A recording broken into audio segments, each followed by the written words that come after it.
Assalamualaikum warahmatullahi wabarakatuh. Di video kali ini saya akan menyampaikan topik terkait kurikulum dan silabus. Bagaimana pengertiannya? Mari simak videonya. Oke, kita masuk ke topik yang pertama, yaitu pengertian silabus dan kurikulum. Di sini ada perbedaan antara silabus dan kurikulum. Silabus dan kurikulum seringkali dianggap sama, namun sebenarnya keduanya memiliki perbedaan yang mendasar. Kurikulum adalah rencana pendidikan yang lebih luas dan mencangkup semua aspek pembelajaran termasuk tujuan, konten, metode, dan penilaian yang dirancang untuk mencapai hasil belajar tertentu.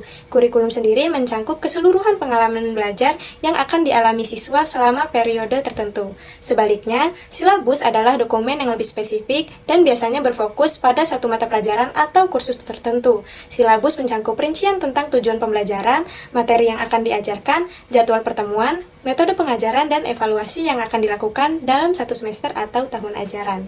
Nah, gimana sih keduanya ini bisa dianggap saling melengkapi? Kurikulum dan silabus saling melengkapi dalam mencapai tujuan pendidikan yang holistik. Kurikulum memberikan kerangka besar yang mencangkup visi, misi, dan tujuan pendidikan. Secara keseluruhan, dari kerangka ini silabus disusun untuk masing-masing mata pelajaran atau kursus dengan lebih rinci, mencangkup langkah-langkah konkret yang harus dilakukan oleh guru dan siswa untuk mencapai tujuan yang ditetapkan dalam kurikulum. Dengan kata lain, kurikulum adalah panduan umum sementara silabus adalah rencana operasional yang spesifik. Kemudian di topik kedua yaitu ada tujuan pembelajaran. Bagaimana merumuskan tujuan pembelajaran yang efektif? Nah, tujuan pembelajaran yang efektif harus dirumuskan dengan jelas dan spesifik agar dapat diukur dan dapat dicapai. Salah satu cara yang sering digunakan adalah metode SMART: spesifik, measurable, achievable, relevant, dan time-bound. Tujuan yang spesifik menjelaskan secara rinci apa yang diharapkan siswa dapat dilakukan. Nah, tujuan ini terukur memungkinkan evaluasi kemajuan siswa. Tujuan yang dapat dicapai memastikan bahwa tujuan tersebut realistis dan sesuai dengan kemampuan siswa. Tujuan yang relevan memastikan bahwa tujuan tersebut berkaitan dengan kebutuhan dan konteks pembelajaran. Nah, di topik yang ketiga itu ada metode pembelajaran yang bervariasi. Metode pembelajaran yang bervariasi penting untuk menjaga keterlibatan siswa dan mengakomodasi berbagai gaya belajar. Yang pertama itu metode ceramah. Ini efektif untuk menyampaikan informasi dengan cepat kepada siswa. Yang kedua, diskusi kelompok, membantu membangun keterampilan berpikir kritis dan kolaboratif.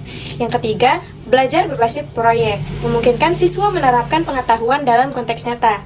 Kemudian, pembelajaran berbasis masalah fokus pada penyelesaian masalah dunia nyata yang kompleks. Yang terakhir, pembelajaran mandiri mengembangkan keterampilan belajar sepanjang pembelajaran. Guru harus memilih metode yang paling sesuai dengan tujuan pembelajaran, karakteristik siswa, dan konteks pembelajaran. Kemudian, di topik yang keempat itu ada penggunaan teknologi dalam pembelajaran. Teknologi dapat meningkatkan efektivitas silabus dengan menyediakan alat dan sumber daya untuk pembelajaran. Platform seperti e-learning, seperti modul atau Google Classroom memudahkan penyusunan dan pengelolaan materi secara online. Video pembelajaran dan tutorial interaktif membantu menjelaskan konsep sulit. Aplikasi kuis online seperti Kahoot atau Quizlet membuat evaluasi lebih menarik. Forum diskusi online menyediakan ruang interaksi di luar jam kelas. Dengan teknologi, silabus menjadi lebih fleksibel dan responsif terhadap kebutuhan siswa. Nah, di topik yang terakhir itu ada evaluasi dan umpan balik. Pentingnya evaluasi berkelanjutan. Evaluasi berkelanjutan ini dapat memantau perkembangan siswa secara terus-menerus dan memberikan umpan balik untuk perbaikan. Evaluasi dilakukan sepanjang proses pembelajaran melalui penilaian formatif seperti kuis, tugas, dan observasi. Ini membantu guru mengidentifikasi masalah belajar sejak dini dan memberikan intervensi yang diperlukan.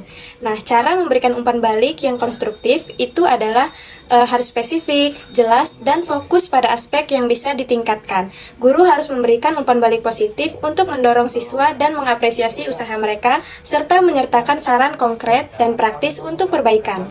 Mungkin itu saja materi terkait kurikulum dan silabus yang dapat saya sampaikan. Terima kasih. Wassalamualaikum warahmatullahi wabarakatuh.